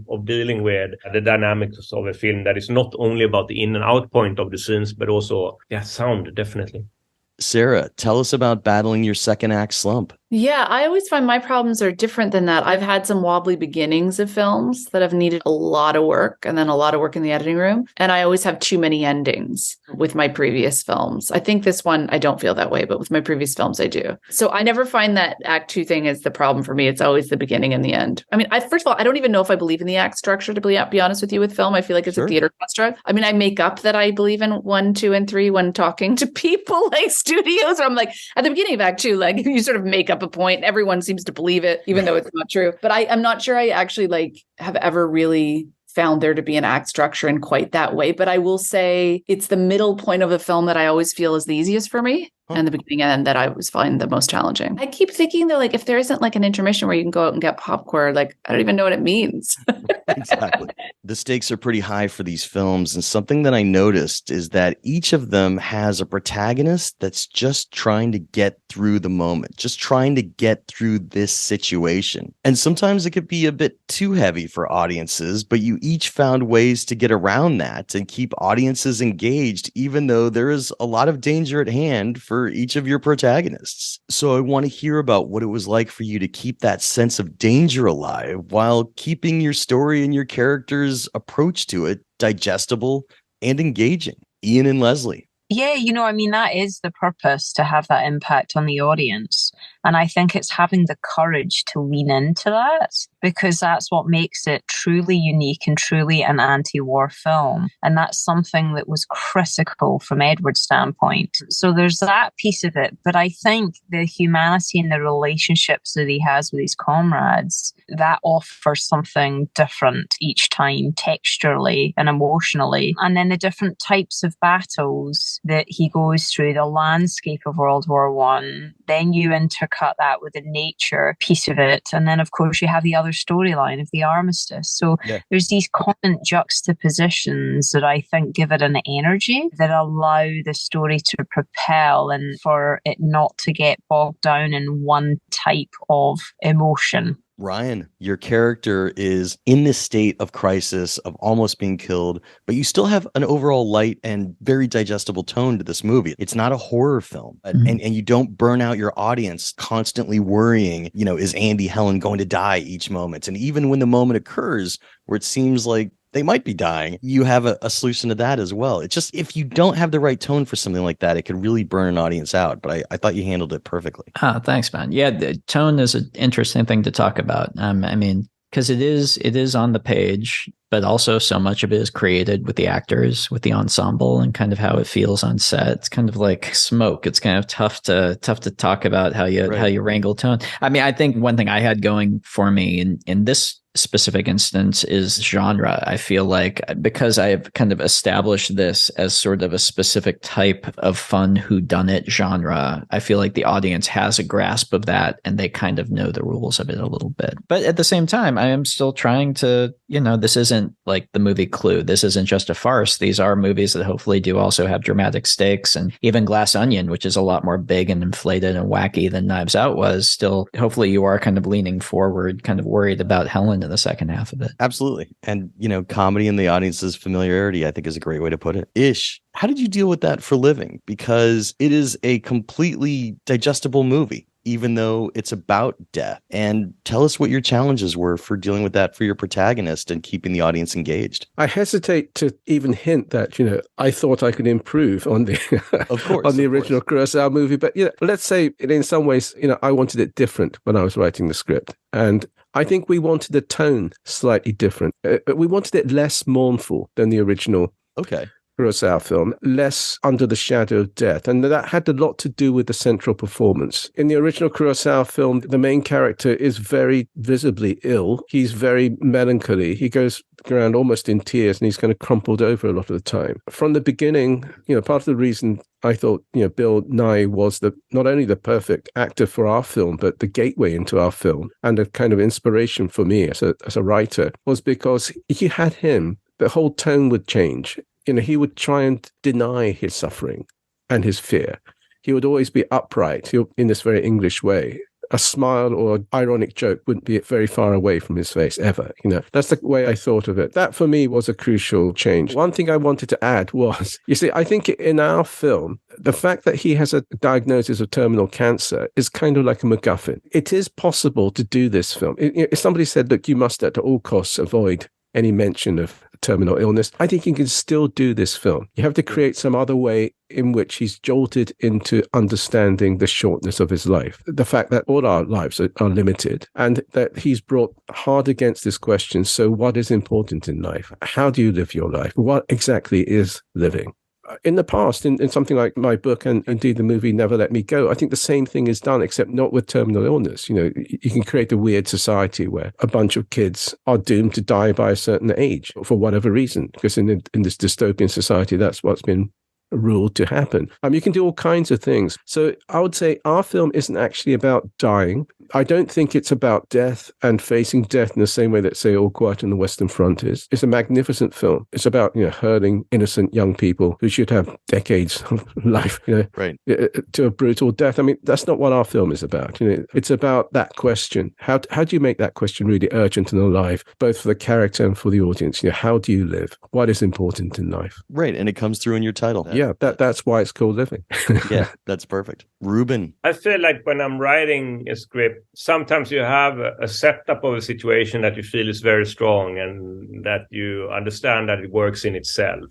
Then it feels kind of secure to work. Then you feel like, okay, I know that this will communicate with the audience because the setup in itself is almost similar to stand-up comedy. Stand-up comedy very often are working with simple situations that are hard to handle, dilemmas, basically. When you're writing a scene and you have a strong setup, then it can be so joyful. I'm basically trying to build my films of scenes that I think have strong setups. So every single one of them, I have something that I'm curious about, something that I know, okay, this is the starting point. This is what it should be communicated. We should get the audience on board with. And then you can start to write the scene. If you don't have a strong setup, then it's much a bigger risk that you will lose the audience focus a little bit. Then you put yourself up to a challenge in a different way as a director. So it depends very much on the material that you have in the different scenes, in which way you treat them in order to make them suspenseful or make them dynamic and make them interesting. As long as you have a strong setup, then I feel safe. Sarah, how do you keep yourself and the audience engaged when you're putting your protagonist in that much danger to the point that you don't want somebody to turn this off or walk away? It's not a war movie that's completely harrowing, although we did interview All Quiet on the Western Front and they talked about, their protagonist going numb. What was your thought on how your protagonists are getting through this world where literally those barn doors could pop open at any moment with more extreme violence yet again coming right at them? Or maybe it's the urgency that they're talking about leaving that sustains the movie. I kind of think it helps. I mean, it really helps us, especially in our film, because they are having to talk about so many deep philosophical and spiritual issues and issues around democracy and forgiveness. And there's so many things they're taking on that having that ticking time bomb and that sense that the stakes are enormously high at all moments in this film, because the men could come back and the men are coming back and they have a very limited time to figure this out. I think that sense of danger really helped the film. I mean, it's the premise of it. I mean, it's a part of every scene. So it's interesting because it didn't feel like it was making the movie too dark and dreary that a viewer doesn't want to watch it. I think that the ticking clock is really the big character in the film. Ooh, hey, I'm jumping in really quick to remind you to check out Backstory Magazine over at backstory.net. And of course, check out our sponsors as well of screencraft.org and finaldraft.com. But a quick thing about Backstory, if you've never read us before, you could test drive us on a desktop or laptop by reading our free issue over at backstory.net or via our iPad app, Backstory. And folks, our Oscar issue is live. That's right, our 10th annual Oscar issue is live, and it includes interviews with a lot of the folks from this actual podcast. And you could read a bunch of Oscar screenplays as well. And the Oscar issue even includes folks that weren't a part of this podcast, but are Oscar nominated too. But if you want to become a subscriber and support independent film journalism, and I know you do, you could use discount coupon code SAVE5. That will save you $5 off a 1-year subscription. But look, it would really mean a lot to me to have my podcast listeners and iTunes and Spotify and my YouTube watchers of the Backstory Magazine YouTube page support my passion project. So thanks for considering becoming a subscriber. Of course, I also hope you check out the sponsors of this podcast, Screencraft.org and FinalDraft.com. Screencraft has years of experience of putting together writers with agents and managers to launch their careers and is a great resource for learning more about your craft through screenwriting lectures and entering genre-specific screenwriting contests. Screencraft winners and finalists throughout the years have gone on to write films and TV for Netflix, Amazon, Apple TV, Universal, Blumhouse, Lionsgate, Hulu, ABC, and more. So I hope you'll check out screencraft.org to learn all about it. Of course, you need to write a screenplay first before you enter a contest, and I hope you'll check out finaldraft.com to learn all about Final Draft 12, which is the industry standard for screenwriting software. There's many new features to explore in Final Draft 12, including a collaborate feature, which allows writers to write together even when they're apart. And folks, the good news is you can now use discount code QAPOD23 to save 40% off a new purchase of Final Draft 12 or an upgrade to Final Draft 12. That coupon code, once again, that'll save you 40% is QAPOD23, and you could use it over at finaldraft.com. But now, without any further ado, let's jump right back into the 15th annual Screenwriting Nominees Q&A. You are all fantastically talented Oscar-nominated screenwriters, but screenwriters generally do like to procrastinate. What is your favorite way to procrastinate? Ian and Lesley, starting with you. Well, pretty much anything. I mean, literally, it's the same as every writer out there. You know, you suddenly find there's 30 things that are absolutely vital that need to be done before the end of the day. I'm getting better these days in that I'm forcing myself to have 9 a.m. to noon as a writing period. Whether you're working on it or actually writing, doesn't matter. I don't care how, if the house is on fire, don't care if it's a, monsoon or whatever. It actually does work. I never thought it would work because I've never done that before. I've always just written when I want to write, if it's a 12-hour stretch or a 12-minute stretch, and then nothing for a week. In my own head, I'm sure Les is the same, but in my own head, now the pressure's on because people think you know what you're doing, and it's sort of like there's a BAFTA we won and now we've nominated for Oscars, and it's like, oh my God, I got to get my shit together here because people are really looking at you like, he knows what he's doing. And I'm like, I actually don't know what I'm doing. So I sort of force myself in that 3 hour every day to at least pretend to myself that I do know what I'm doing. I would have said like making cups of tea and eating. That's definitely a big thing. But, I think that, hey, listen, there's fear. There's fear on every new project. Can you do it again? And I think every writer can relate to that. And I'm always relieved when I hear other massive writers talk about it.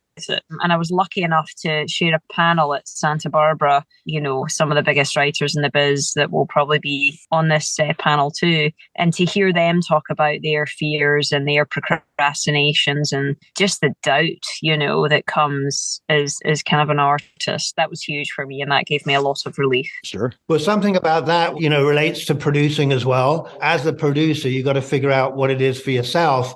You always ask two questions. One is, what is your biggest asset and what is your biggest fear? Both has been the same for decades, and that my biggest asset has always been my creative storytelling. And my biggest fear is that I'm not actually as good as I think I am.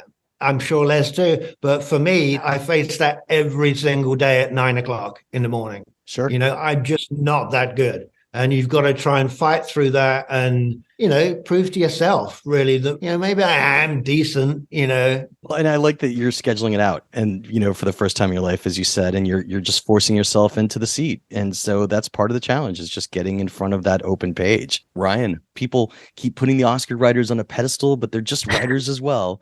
So when you procrastinate, what are some of the things that you like to do? I will do anything and everything besides writing. I like taking up weird hobbies. Right now I have like a 8x10 large format still camera. It's like a big box with the bellows and everything. You like put a sheet over yourself and like look through the back of it. And I've been taking portraits of friends, and that's a way to get around writing. But it's also, as we all know, procrastination is also process, and I think loosening up on myself and letting myself kind of remember that when I'm playing my video game or when I'm doing this weird stuff or practicing banjo or whatever, the stock is bubbling back there. It's still all happening. Ish, your favorite way to procrastinate? Kind of the same as what I told you before. I like to play music. I play the piano really badly, but I like to lose myself in trying pathetically to play the piano a little bit like Bill Evans. It's very mysterious why certain notes form certain kinds of chords, and those chords have a strange emotional quality. I think that's a really weird and beautiful and mysterious thing, and I play these chords and I try to figure out why on earth they trigger these emotions. I think that's perfect. Ruben? Well, my background is that I was making ski films. So I was making like action sport movies at 20 and 25. I was working with this and traveling around in the Alps and North America and filming skiing in the winters and then cutting together ski films in the summers, and made half an hour long ski films that were sold on VHS tapes. And when I need to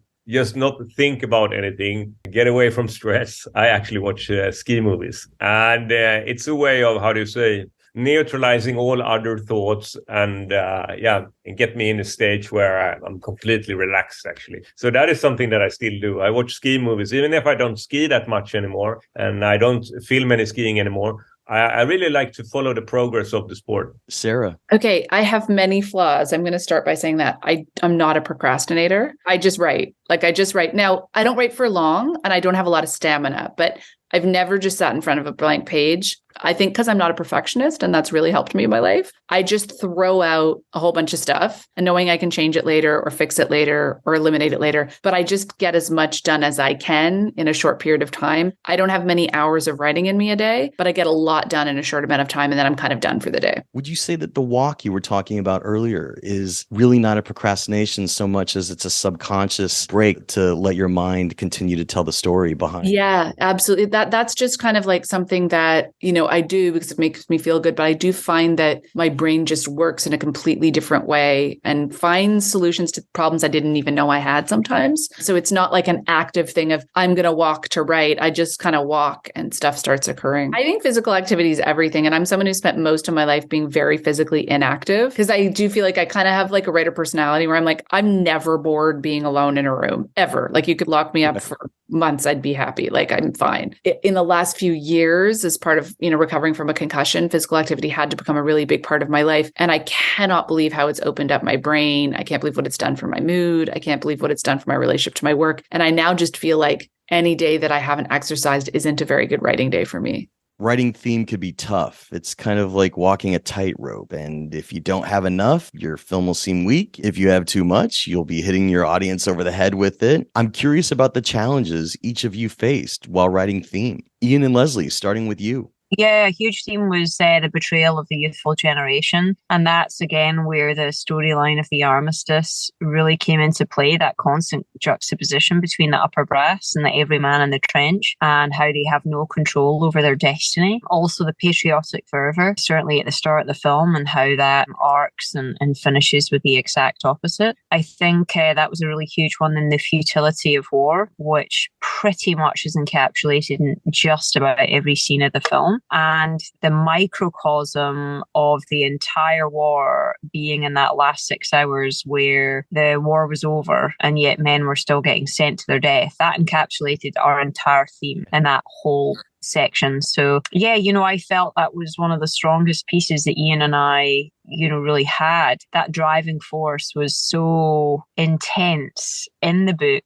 and how we wanted to adapt it, that was our guiding light throughout the entire process. Ian, briefly, anything you wanted to add about theme? Yeah, that third theme that we brought in, which was historical context, with the armistice, the pressure was on there, of course, because with the other two, it's in the book. They're both in the book. The historical context, obviously not available to Remarque when you wrote it. The pressure to get that right and not to mess that up and mess up the whole thing because we're trying to force that in was quite, that was quite intense. Just get it right and not force something in that really doesn't work and shouldn't be there because it wasn't in the book. Rian. I feel like, for a lot of writers, theme is like a dirty word. To me, I can't imagine approaching a script without having a solid idea of what the theme is. But I think theme means different things. I think that just speaks to how I define theme. To me, it's just, it's just the thing the movie's fundamentally about. It's kind of like not the argument it's making, but sort of the question that it's inspecting from all these different angles. And it does have to have a moral perspective on that question by the end of it, I think. But to me, I can't start a process until I know what I'm trying to kind of pull apart in myself, the issue behind the whole thing. That's very, very essential, is that kind of orients the entire thing. I can't get started before I know that for a movie. Do you consider theme to be subtext then? Well, subtext is a little different because subtext is scene to scene, and subtext is more kind of in the fabric of scene to scene and line to line, sort of what the characters are saying and what they're not saying to each other. To me, theme is a bigger thing. Theme is the essential question of the movie, I think, and not that it has to answer it even, but the thing that it's kind of like grappling with. And sometimes it's hard to even say it out loud, but it, like Banshees, which I think is a brilliant script, and I can very much in my head hold as a kind of crystalline object what that story is wrestling with. And yet, if you ask me to say it in a sentence, I don't know if I could, but I know it. I think that's what a good theme does. It gives the audience kind of a focused sense that this movie has something on its mind, I think. Ish, the challenges of writing theme. I've always been a theme-based writer as a novelist. So I'm used to the idea of starting with almost like an abstract theme that you could move into all kinds of time periods and genres. I'm probably a bit unusual, but I've never started a story when I'm writing a novel anyway of saying, let's have a story set in this period, in this world, because it's such a cool world. There's so much going on. It's so interesting, historic. I've never done that. I've always started with some kind of fairly small, short premise that I feel is pregnant with all kinds of emotions. And that I could stare at this thing that's only about 2 sentences long. I can see a huge, deep well there of drama and questions and emotions. And that unfathomed quality is very important for me when I just look at just a premise And so I always start with that. And it's a fairly movable, abstract thing. And, if it doesn't work in one kind of setting, it could be in the future, it could be in the past, it could be period, it could be in a Western, it could, if it's robust enough, you should be able to move it around. And that's a test of how universal it is, how much it addresses something in the human condition. I think the reason why I so wanted to do a new version of Living is because I think the idea behind it is so simple in a way, but it's so universal. And I think that fundamental question, what is living about? If you've only got a small, humble life, how do you turn it into something meaningful and magnificent? Is it possible to do that? It's a very small, but really deep and profound question. Ruben. I think that when I'm starting to work on a project, for an example, I can take up the next project. It's called The Entertainment System is Down. It takes place on a long-haul flight. Quite soon after takeoff, the passenger gets the horrible news from the crew that the entertainment system is not working. Okay, that is the starting point for me. And from that starting point, I'm trying to figure out, why is this interesting? Okay, and after a while thinking about it, I realize it's interesting because we live in a time where we constantly can distract ourselves with the content on the individual screens. It's interesting because human beings tend to be an animal that have a huge problem of being left alone with our thoughts and to do nothing. Then I start to tell people about this idea, as many as possible, basically everyone I meet. And very often they're coming back to me with something they have experienced. And they say, you should have, I was on a flight and this or that happened. So with that very clear setup, I can also throw this idea towards people and they are throwing ideas back on me.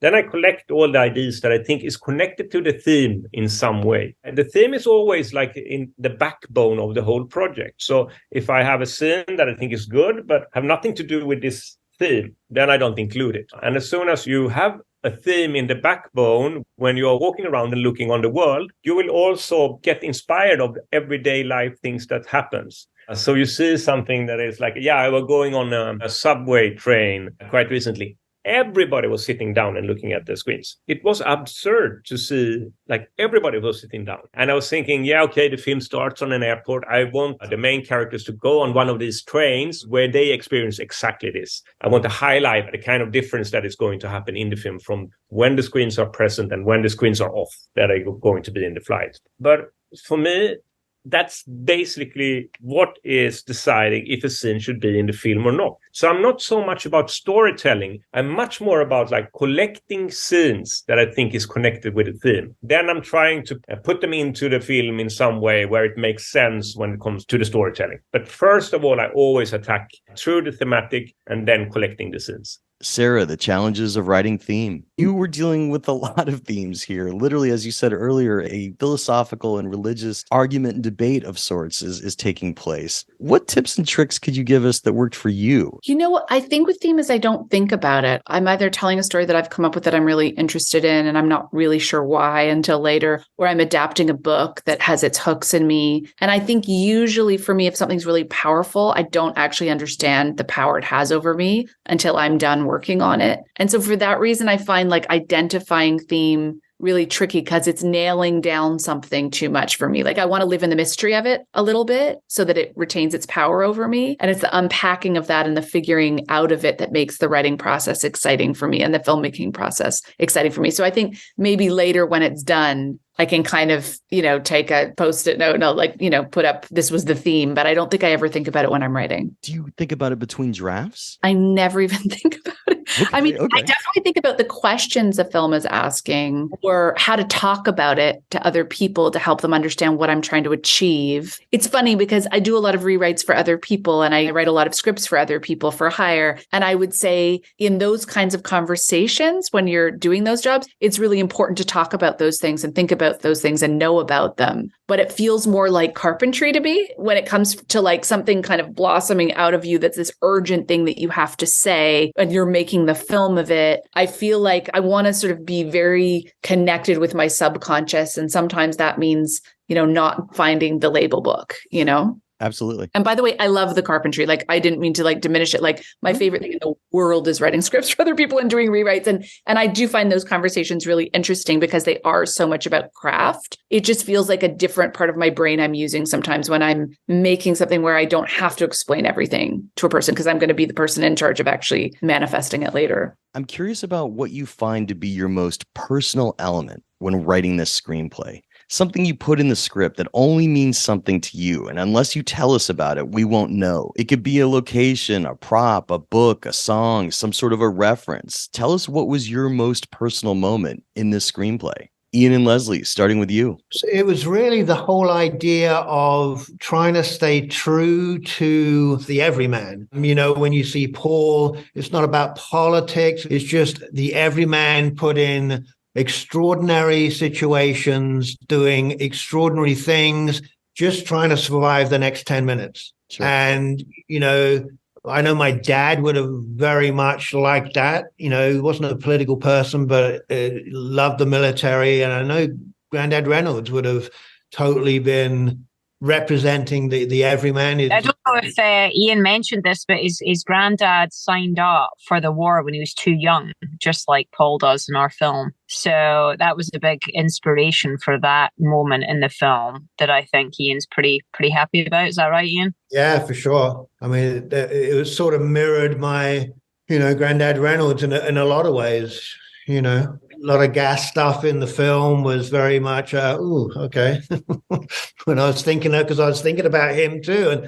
And I don't have a picture right now, but, we have photographs of him in hospital for 2 years. And, you can really relate from a family perspective to that. I think for me, well, maybe this isn't so personal. Maybe it's my love of food. I don't know. But I just love the juxtaposition of the croissant and the jam in the carriageway and then the men being starving on the battlefield. Just the opulence of that being so far removed from the absolute devastation taking place for the everyman. And I remember when we sort of came up with that, and we're like, what, and so it's nice when moments like that you're really proud of coming up with stay in the film and are elevated. It ended up also being one of the few moments of humor in the film when the French general asks, "Are these stale?"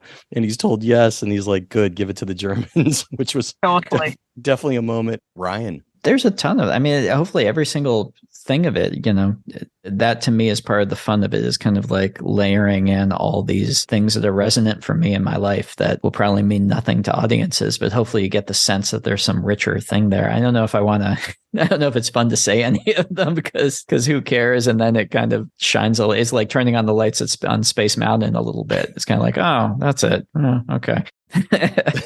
Ish, your most personal moment? Two things. One of them I mentioned already. I think that business about the commuting with these bowler-hatted English gents, that is a world that I remember from my childhood, and it faded quite rapidly. And I have a kind of almost like a strange nostalgia for that kind of England. Although I think if I'd had to do it myself, if I turned into one of those guys out, I wouldn't be nostalgic about it at all. Right. The other thing may be the song that Bill sings, Roundtree. That is a song that I've never heard a recording of. It's a song that my Scottish wife, learned from her grandmother. We've been singing in our family for years, just, with guitar and voice. And so my daughter, she's now 31, when she came to see the film at the London Film Festival, she said, "Oh, Roundtree is here." The Scottish people do know this song, but it's not, there aren't any famous recordings of it. And I think for me, it's a kind of a personal thing that it's come down through my wife's family. I guess nobody needs to know that. It's a great fact. I mean, and thank you so much for sharing it with us, because there would be no way for me to have possibly known that otherwise. Thanks. Ruben. Well, the character Therese that only can say "in den Wolken," that have aphasia, that character is based on my mother-in-law. And 8 years ago, she had a stroke, and after she woke up from that stroke, the only sentence that was left in her speech center in the brain was "in den Wolken." And it's a tragedy, of course, but it was also very beautiful to see how the family was coping with that, because they did it with a lot of humor. And it's beautiful to see how much you can actually communicate through only one sentence, in which way you are pronouncing that sentence. Yeah. So that was an inspiration that came straight out of my own life. That's fascinating. And it worked great in your film. Sarah, your most personal moment? So I would say the thing for me that was the most personal was when I went back and I wrote the narration for The Young Woman for Kate Hallett. I really dove into my own mindset as a 16-year-old. So suddenly my voice was there in the film in a way that it hadn't been before. And like very specifically the kinds of thoughts I had when I was 16, what certain experiences felt like. I think that was the most personal thing for me, and also the hardest.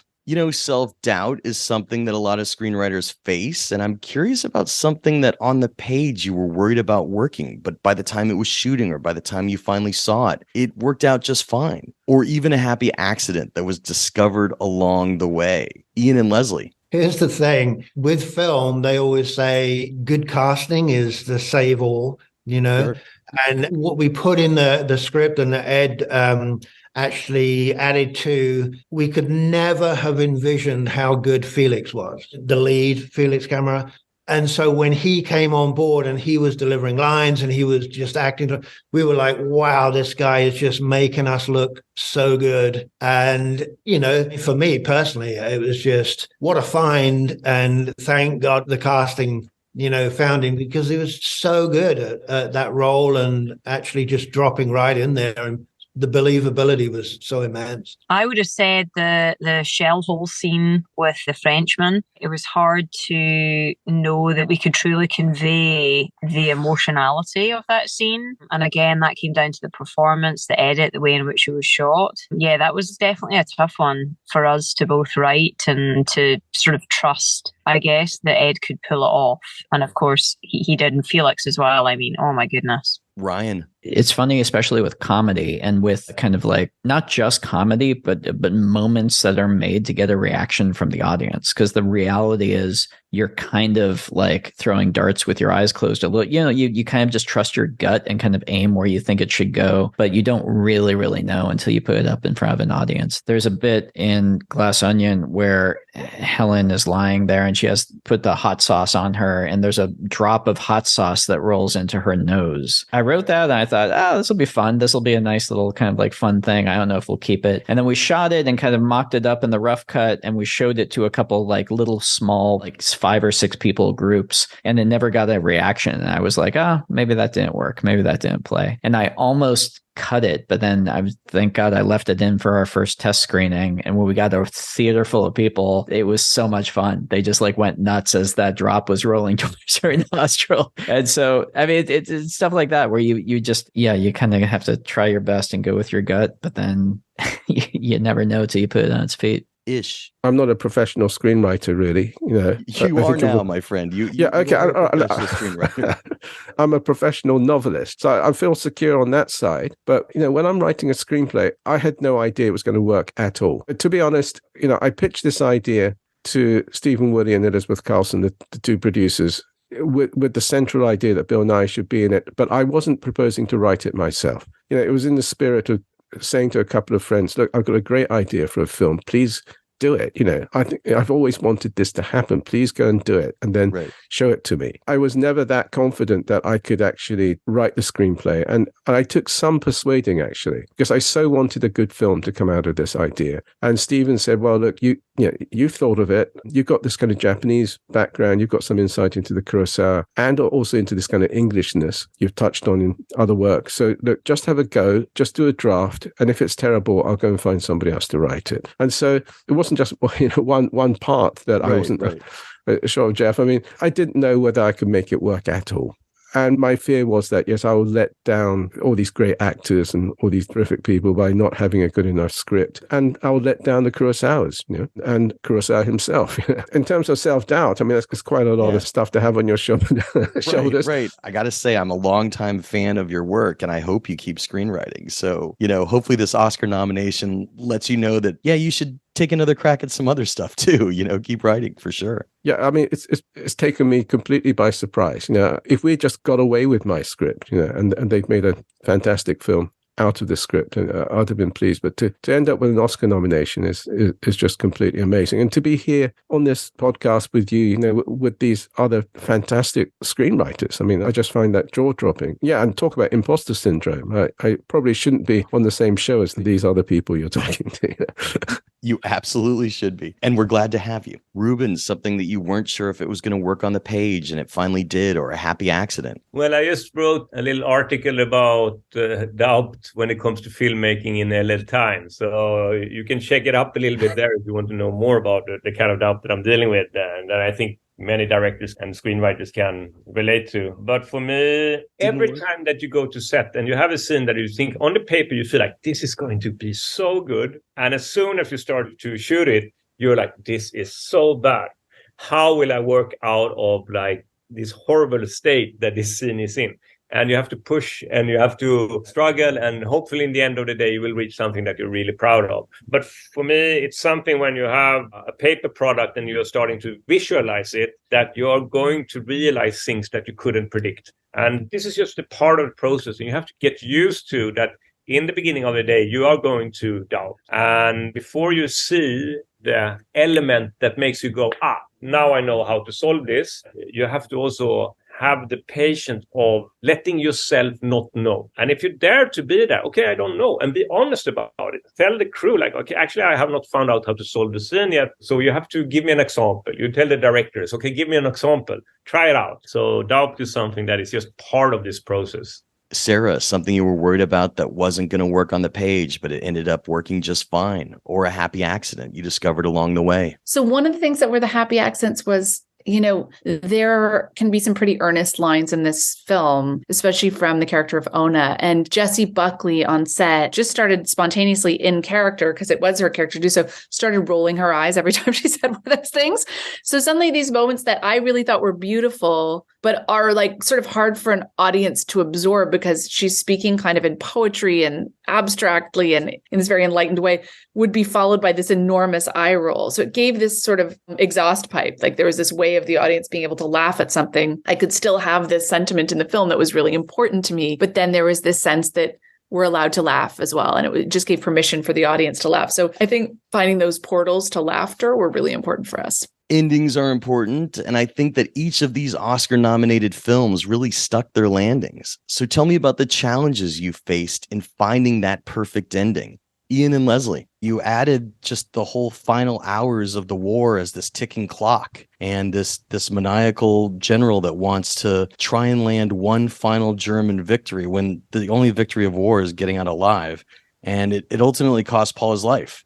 And it makes it more distinctive than kind of the more nebulous death that Paul has in the book. What could you tell us about crafting that ending? Because it's a fantastic ending. Yeah, I think ultimately boils down to research, and it's something that we both truly believe in deeply. And we spent a solid, 8 to 10 months just researching all around the war, the era, the German perspective, the Allied perspective. And when we came across this last 6 hours and that generals on all sides were sending soldiers into their death, we thought this truly encapsulates the entire theme and the essence of the book in this moment. And it's sort of just such a dramatic climax that we felt cinematically would play well. We were so excited when we found that, to be honest. It was very much a eureka moment, really, because we've been looking for something that was distinctive, not necessarily in the book. And when we came up with that, because we wrote it about a year or so after we got the option in 2006, and we were looking for endings that would be so distinctive. And when we came up with that, it was just, oh my gosh, this is so going to work. And that was a real saving grace at the time, was okay, we got the ending. Let's do the rest of it. Rian, tell us about finding your ending. Aside from it being extremely complicated with everything that's going on with the Mona Lisa, it's a great character moment as well, where literally Helen is unraveling pretty much everybody in her own way. So it's very character driven, and Blanc is kind of off to the side, just enjoying the fireworks per se. So tell us about coming up with that ending and the challenges it presented. I love endings. I love a good ending. To me, the purpose of a movie is a great ending. And so in a way, when I am writing, part of the reason that I write in outline form for like 90% of the process and keep it malleable is because I'm constantly thinking about where I want the movie to land with the ending and how to reverse engineer every single moment that leads up to that to give it the most juice possible. So to me, the entire movie is manufactured to give you the experience of what the ending is going for. And with these movies, I mean, I think the most important thing, and this was true in Knives Out also, it's ironic because even though Blanc solves the case at the end, both of the movies find a way to ultimately put the last active act into the hands of the real protagonist, which in the first movie is Marta, and in this movie is Helen. And that's very, very, very important. And so that was kind of like the challenge of it, is always figuring out, okay, how do we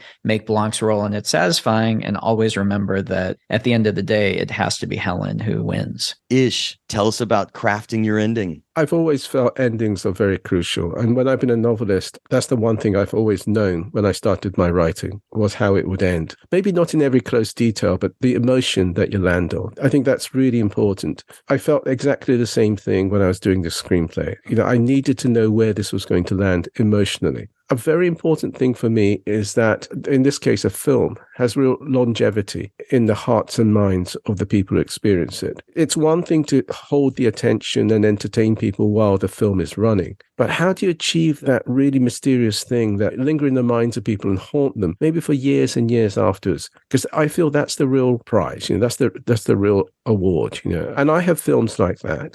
That's what I want to contribute to, that, when people are going through something in their lives, this film that they saw, maybe they haven't seen it for decades, comes back to them and gives them some sort of context, gives them some sort of comfort or company. When films work, they can do that. And I have a feeling it's got a lot to do with the endings. A film isn't properly complete unless you really figure out that ending. In the Kurosawa film, there's the swing in the snow, the guy singing alone. It's a very famous scene, but it doesn't come at the end.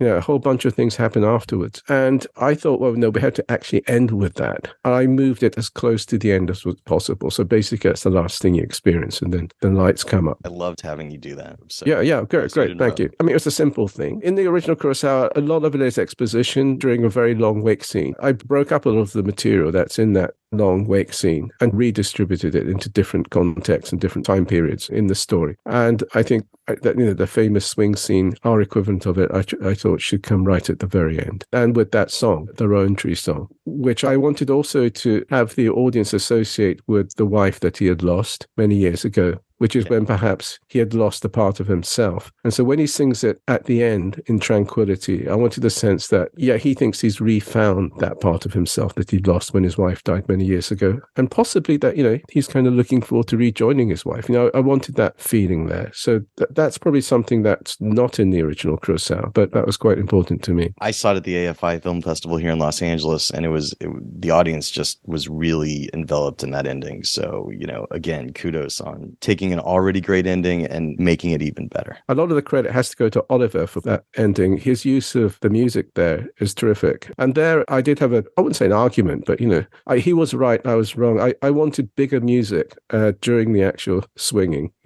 I wanted him to be singing and his singing to almost kind of dovetail with kind of big orchestra music. Oliver wanted to keep that very spare, and then he brought in this Ray Vaughan Williams music as we move out of it. And I think he was right, and I think it works really well like that. Ruben, tell us about crafting that ending and when you realized you were going to end the film in this very unique fashion in which we don't exactly know what Abigail is going to do. And they're not exactly trapped on a deserted island. It's just so interesting because it's just the final two twists of the film in which, we as the audience want the story to keep going. We're curious what happens, but time is up. When did you arrive at this being your ending? I knew it quite early from the beginning, but from the beginning, when I was writing the scene, I thought it should be like concrete stairs that is going up the mountainside. So they all of a sudden go around the corner and they see these concrete stairs, and then they look up and they see a luxury hotel up top of a hill. I pitched this to a friend and he said, what if it's an elevator? And I'm like, haha, they're even more fun. And since I knew that the film was about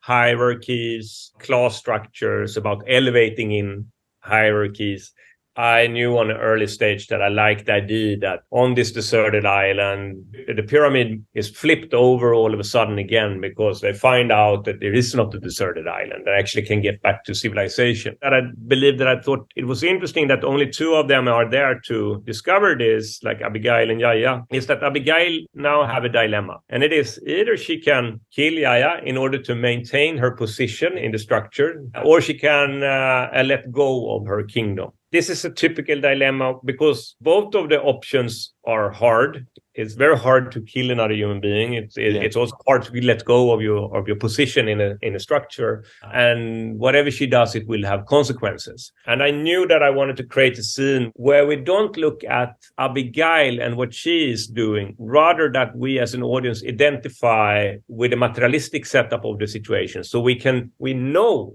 why she might hit the stone in the head of Yaya. And my goal when I was writing the scene was that half of the audience should cheer for Abigail to protect her kingdom and kill Yaya. And I wanted other half of the audience to say, no, don't do it. Drop the stone to the ground. It is an absolutely fantastic ending. And I think just one of many reasons your film is Oscar nominated for screenwriting. Sarah, tell us about writing your ending. I mean, I knew I wanted the film to feel like an epic and that it should feel like this big canvas and that the ending needed to feel like a victory. And so that really helped to have that, the moment of their exodus, basically, and just to be able to shoot that in the most epic way possible and to just not shy away from the grandeur of this giant thing that they have made happen just through this conversation of this entire community moving. It was really fun to think on that scale. Okay, so this is the 15th time I have asked this question in the last 15 years for this panel. And the ground rules are you do not have to answer this question if you don't want to. You could take the 5th, or you could give us a silly answer, which is perfectly fine. Or as a fan of these other films, you could answer as a fan. So here is the question. Rewriters are quite common in Hollywood. If you were hired to rewrite any of these other 9 Oscar-nominated films, what would you rewrite? Ian and Lesley, starting with you. I wouldn't because they're all perfect.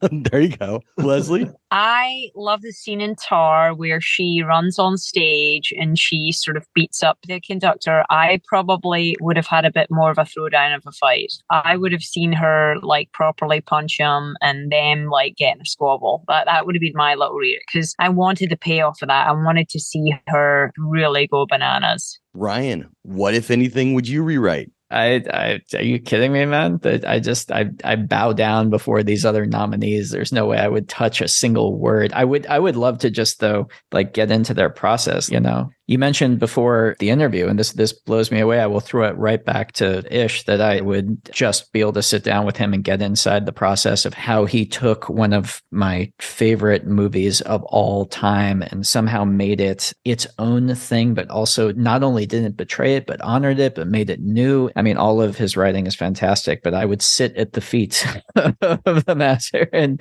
learn. I'd love to learn just kind of how he got into that. So I wouldn't rewrite a word of anybody, but I would give my right arm to sit down and get into the heads of these writers and see how they do what they do. Ish, what, if anything, would you rewrite? You've taken me on the hop here, so I don't know. I can't come up with anything right now. Well, that's fine. The Rian Johnson script really fascinates me because although I've never tried to write like a whodunit or something like this, I'm fascinated by why whodunits fascinate people. I've always liked that tension between procedurals where you don't know who the killer is or what the actual scheme is, you know. Right. And it's a mystery compared to, say, the Columbo type of model, you know, where you know everything and you follow the kind of the cat and mouse. You know, so I find Rian Johnson's screenplays really interesting because there's an element of both. And I think he has an interest in lying and truth-telling, which is quite fascinating. So I can't come up with something I would change or anything like this. Sure. But if I was involved in Glass Onion or, you know, maybe the previous Knives Out thing, I think I would relish that challenge of trying to strike that balance between the Columbo model, where you know things, and watch people closing in. I like that thing about the character, you know, the Ana de Armas character, who every time she tries to tell a lie, she vomits. You know,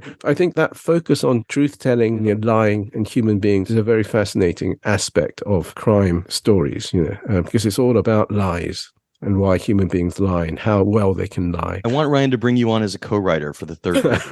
That's what I want to happen here. I am actually in awe of all of these other screenplays. Quite honestly, I wouldn't venture to touch any of them. I think they're pretty good and they don't need my help. Absolutely perfect answer. This is the silly answer. The last answer I gave is probably more truthful, but maybe Banshees of Inisherin. I think it would have been quite good if Brendan Gleeson's fingers could have been put into little sausage rolls. And served in those Irish pubs. Yeah, I thought we could have a few finger rolls like that. I like it. I think it'll be in the Banshees sequel, maybe. Ruben, what would be on your list as something to rewrite? This is an interesting question. I think, you know, Sarah Polley's Women Talking, the setup of that movie is just brilliant. That you are dealing with to leave the men in a community. And then when you're leaving the men in the community, you have to decide which age of the boys are allowed to come and which age of the boys have to stay. Yeah. I thought that was a very, very strong moment. I'm not sure that I want to redo it, but when I think about the other films, that was something that is immediately when that scene came, that's the kind of scene that I love because it have the dilemma in it. Because you love your sons, even if they are 17 and even if they are starting to become men. But should you leave them behind then only because they have become men? And for me, that highlights a little bit of the conflict when we are looking at male behavior and female behavior from the perspective of individuals. You know, like it is always connected with also some family members that you have. And the so-called war between the sexes is not possible because you have so much sympathy also for the other sex and everything that they are dealing with.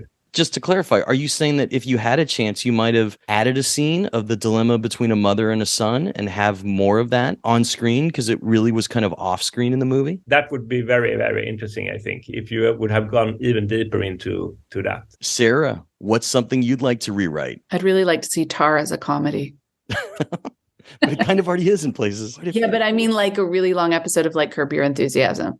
That would be amazing. Your script have inspired screenwriters all over the world. So thank you so much for joining us today. And thanks for your time. Thank you. That was Thanks great. for having us. Thank you. Thank you, everybody. And thank you, Jeff. Thanks for having me. Thank you so much for having me. Really nice to be here. Thank you. And that's how the Q&A went down. Special thanks again to Oscar-nominated screenwriters Ian Stokell and Lesley Paterson from All Quiet on the Western Front, Rian Johnson from Glass Onion, Ish from Living, Ruben Östlund for Triangle of Sadness, and Sarah Polley for Women Talking. Of course, I would like to thank today's sponsors, screencraft.org and finaldraft.com, and I hope you check them out, and Backstory Magazine, where you could read our Oscar issue. That's right, it's our 10th Oscar issue. You could read a bunch of scripts by Oscar-nominated writers, interviews with writers that weren't in this podcast, and other Oscar nominees as well. There was a lot to explore in Backstory Magazine's Oscar issue, and I hope you check it out at backstory.net or via our iPad app Backstory. Of course, if you want to save $5 on a subscription and support independent film journalism, I'm offering you discount coupon code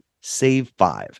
That's SAVE and the number 5, and that will save you $5 off a 1-year subscription to Backstory Magazine. Look, it would really mean a lot to me to have my podcast listeners in iTunes and Spotify and my YouTube watchers of the Backstory Magazine YouTube page support my passion project. So thanks for considering becoming a subscriber. The Q&A with Jeff Goldsmith podcast is a copyright of Unlikely Films Incorporated in 2023. All rights reserved. And folks, if you want to get a hold of me, you could find me as Yo Goldsmith on Twitter or Backstory_mag on Twitter. Those same handles work for Instagram, Yo Goldsmith on Instagram or Backstory_mag on Instagram. You could also check out my Facebook fan page and I'll respond to you there as well. Or you could be old fashioned and write an email to backstoryletters@gmail.com and I'll get back to you as soon as I can there as well. I'm Jeff Goldsmith, the publisher of Backstory Magazine and the host of the Q&A. Thanking you for tuning in and telling you to stay out of trouble. Till next week.